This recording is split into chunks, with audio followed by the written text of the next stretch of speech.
ഈ കൊടികെട്ടി കൊണ്ടുവന്നവന്റെ ഭാവി താണ്ട് ഉത്തരത്തിൽ തൂങ്ങിയാടുന്നു എന്ന് പറയുന്നതിന്റെ പെർഫെക്റ്റ് എക്സാമ്പിൾ ആണ് കേരള ബ്ലാസ്റ്റേഴ്സിന്റെ ഫ്രഞ്ച് താരമായിട്ടുള്ള അലക്സാണ്ടർ കൊയഫിന്റെ കാര്യം.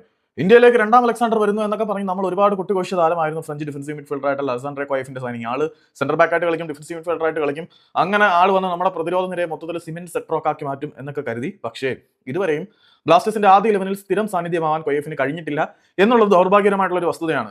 ഏതായാലും ഈ ഒരു സമ്മർ സീസണോട് കൂടിയിട്ട് അലക്സാണ്ടർ കൊയഫിന്റെ കോൺട്രാക്ട് എക്സ്പയർഡ് ആവുകയാണ്. പക്ഷേ ബ്ലാസ്റ്റേഴ്സിന്റെ കോൺട്രാക്റ്റിൽ ഒരു വർഷത്തേക്ക് കൂടി കോൺട്രാക്ട് എക്സ്റ്റെൻഡ് ചെയ്തുകൊണ്ട് തന്നെ നിലവിലെ കോൺട്രാക്ട് ട്രിഗർ ചെയ്യാൻ ഒരു അവസരമുണ്ട്.